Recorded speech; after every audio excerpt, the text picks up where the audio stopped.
Well, for the Texas Longhorn fan base and for the Texas Longhorns in general, 2010 was a new season that really was a bit of a shock. No one expected Texas to do as poorly as they did, especially after the 2009 season where they almost won a national championship. Last year was kind of an aberration, or at least Texas fans would hope so. Hence why the second point we're going to talk about is the Texas Longhorns and their resurgence trying to get back into the national forefront and back into the national consciousness. The thing is for Texas, last year they were 5-7, 2-6 in the Big 12. They were dead last in the Big 12 South. Their first losing season since '97, and only the third losing season they've had since, or excuse me, third losing season in the last 20 years. So this it speaks to a couple of things. One, it speaks to how good Texas has been in the last 20 years, especially with a couple of coaching changes in between. But secondly, it speaks to how bad last season was. The fact that amidst all the success Texas has had, this last season was kind of the season that no one really wants to talk about. That's the kind of feeling it is in Austin. Everyone wants to put this one away. They want to tuck this underneath the rug and not talk about it. The thing is, for Texas, they're going to have to utilize that mindset to help themselves get better this season in 2011. It's all going to start with, well, first of all, the coaching changes. The fact that Texas changed a lot of their coaching staff in the offseason. Texas let go of Greg Davis, the offensive coordinator, and the defensive coordinator, Will Muschamp, left for the University of Florida to become their head coach. So in comes for Texas offensive coordinator Brian Harsin from Boise State, who was the mastermind of some of the greatest offensive performances in the last decade in college football, as well as defensive coordinator from Mississippi State, Manny Diaz, for the Longhorns. He comes in for Texas, and he'll replace Will Muschamp, and I think kind of almost the same personality as Muschamp. Very fiery looking individual who's not afraid to get into his players' faces and to challenge his players defensively and physically to get them to play better. Also along the coaching change mentality, Texas also lost Jeff Madden, or Mad Dog Madden. They lost him. He resigned his position as strength and conditioning coach, as well as the offensive line coach in Matt McWhorter. He was also let go by the university this last year. So for Texas, a whole new coaching identity now going into 2011. That's going to, at least from most mindsets, will help the Longhorns get better in 2011 from the offensive standpoint, which offensively for Texas last year was pretty bad. Texas was 66th in rushing last year, 50th in passing out of 120 FBS or Football Bowl subdivision teams. That's pretty poor.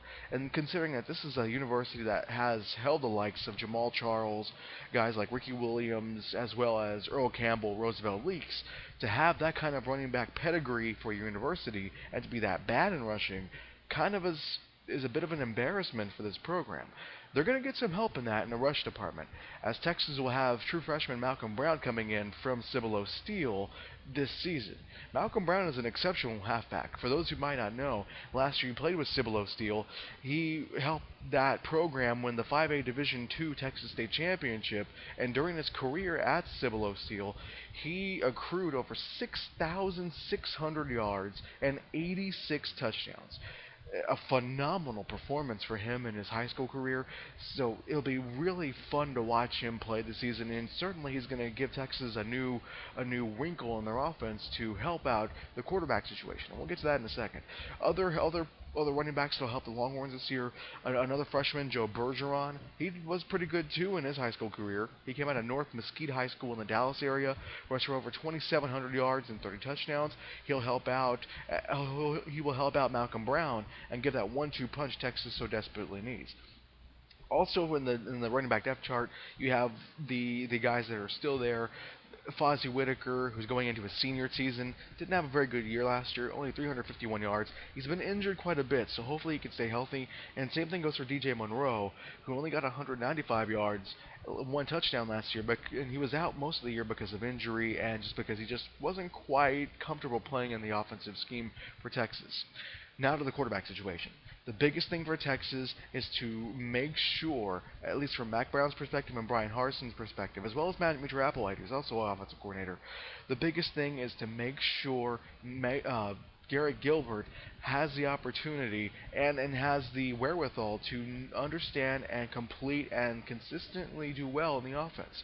Last year under Greg Davis, he didn't do very well because of the fact that one, he had a bad offensive line, and two, he just didn't look comfortable. He didn't look prepared. Hopefully this season Texas can prepare him to play better. But it's all going to boil down to Garrett Gilbert. Last year, Gilbert was not very good in passing. He threw for 2,700 yards, but he threw 17 interceptions. That's just way too many. And while some of those were not his fault, a few of them were, and they were mostly because he just was not prepared at the quarterback position to play at this level of college football. What he has to understand, this is not Lake Travis anymore. This is not high school football. You can't play high school football in the college ranks. That doesn't work. The game is too fast. He has to fix that. Other things for Texas, defensively, Manny Diaz will help a very good defense that was already very good. Hopefully he'll help them get better. They were sixth in total defense last year, giving up only 300 yards per game. They were sixth in pass defense, 44th in rush defense, which wasn't good at times, especially against UCLA, where UCLA was just racking up yards against Texas's defense all day long last season. So hopefully Texas can kind of alleviate that problem, but really the defense doesn't need the help. It's the offense that needs the help. The question becomes for Texas this year: can the offense help themselves out and get the experience they need to better themselves in 2011?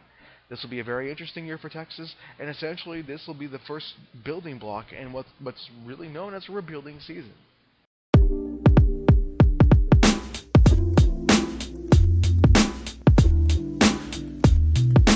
Well, for Texas A&M, the expectations are higher than average this year, and that's our top point for Txsportscast. Our top trending topics for 2011 is Texas A&M Aggies and what they're going to do in 2011. For Texas A&M, let's go ahead and skip the SEC movement part right now. That's kind of in the future. We'll talk about that maybe at the end. But for Texas A&M this year, they're trying to improve upon a 9-4 season in 2010. This will mark the second straight season Texas A&M has gone to a bowl game. 2009 they played in the Independence Bowl where they lost to Georgia. Last year they went to the Cotton Bowl. They played against LSU, another SEC opponent. Interestingly enough, their second straight SEC opponent in a bowl game, and they lost 41-24, marking the fifth straight bowl loss A&M has suffered in the last decade or so. Their last bowl win was in fact a decade ago in the GalleryFurniture.com Bowl over TCU, where they won 28-9. GalleryFurniture.com Bowl is now defunct. It's now the Texas Bowl. But regardless, the expectations are high for Texas A&M this year. And really, the last time for A&M that the expectations were this high, you have to go all the way back to 97, 98. Those 2 years, Texas A&M was in the Big 12 championship game in back-to-back seasons. The latter season, 1998, A&M went 11-3. They won the Big 12 championship over Kansas State, and they went to the Sugar Bowl to lose to Ohio State. So that was really the last time Texas A&M fans have been able to really be proud of their program. And now they've been able to make some waves, and they have the opportunity to stand even further in the Big 12 and to make a case for themselves for being a dynasty in the making potentially. The thing is, for Texas A&M, it's all going to be on the shoulders of their quarterback, Ryan Tannehill. And Tannehill's play last year was very good.